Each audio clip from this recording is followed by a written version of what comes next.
Good morning, You Can Heal family. Thanks for being with me today as we continue on in Second Chronicles. We're going to read chapter 18 today, and I am thankful to God that we're able to have Bibles in our homes and be able to seek the Lord.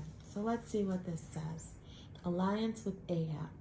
Now Jehoshaphat enjoyed great riches and high esteem, and he arranged for his son to marry the daughter of King Ahab of Israel. A few years later, he went to Samaria to visit Ahab, who prepared a great banquet for him and his officials. They butchered great numbers of sheep and oxen for the feast. Then Ahab enticed Jehoshaphat to join forces with him to attack Ramoth Gilead. Will you join me in fighting against Ramoth Gilead? Ahab asked. And Jehoshaphat replied, Why, of course. You and I are brothers, and my troops are yours to command. We will certainly join you in battle. Then Jehoshaphat added, But first, let's find out what the Lord says. So King Ahab summoned his prophets, 400 of them, and asked them, Should we go to war against Ramoth Gilead or not? They all replied, Go ahead, for God will give you a great victory. But Jehoshaphat asked, Isn't there a prophet of the Lord around too? I would like to ask him the same question. King Ahab replied, There is still one prophet of the Lord, but I hate him. He never prophesies anything but bad news for me. His name is Micaiah, son of Imlah. You shouldn't talk like that, Jehoshaphat said. Let's hear what he has to say. So the king of Israel called one of his officials and said, Quick, go and get Micaiah, son of Imlah. King Ahab of Israel and King Jehoshaphat of Judah, dressed in their royal robes, were sitting on thrones at the threshing floor near the gate of Samaria. All of Ahab's prophets were prophesying there in front of them. One of them, Zedekiah, son of Kenana, made some iron horns and proclaimed, This is what the Lord says. With these horns you will gore the Arameans to death. All the other prophets agreed. Yes, they said, go to Ramoth Gilead and be victorious. The Lord will give you a glorious victory. Verse 12. Meanwhile, the messenger who went to get Micaiah said to him, Look, all the prophets are promising victory for the king. Be sure that you agree with them and promise success. But Micaiah replied, As surely as the Lord lives, I will say only what my God tells me to say. When Micaiah arrived before the king, Ahab asked him, Micaiah, should we go to war against Ramoth Gilead or not? And Micaiah replied, Go right ahead. It will be a glorious victory.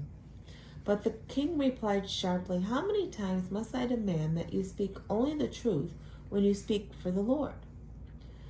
So Micaiah told him, In a vision I saw all Israel scattered on the mountains like sheep without a shepherd, and the Lord said, Their master has been killed. Send them home in peace. Didn't I tell you? The king of Israel said to Jehoshaphat, He does it every time. He never prophesies anything but bad news for me. Then Micaiah continued, Listen to what the Lord says. I saw the Lord sitting on his throne with all the armies of heaven on his right and on his left. And the Lord said, Who can entice King Ahab of Israel to go into battle against Ramoth Gilead, so that he can be killed there? There were many suggestions until finally a spirit approached the Lord and said, I can do it. How will you do this? The Lord asked. And the spirit replied, I will go out and inspire all Ahab's prophets to speak lies. You will succeed, said the Lord. Go ahead and do it. So you see, the Lord has put a lying spirit in the mouths of your prophets, for the Lord has determined disaster for you. Then Zedekiah, son of Kenana, walked up to Micaiah and slapped him across the face. When did the Spirit of the Lord leave me to speak to you? He demanded. And Micaiah replied, You will find out soon enough, when you find yourself hiding in some secret room. King Ahab of Israel then ordered, Arrest Micaiah and take him back to Amon, the governor of the city, and to my son Joash. Give them this order from the king. Put this man in prison and feed him nothing but bread and water until I return safely from battle.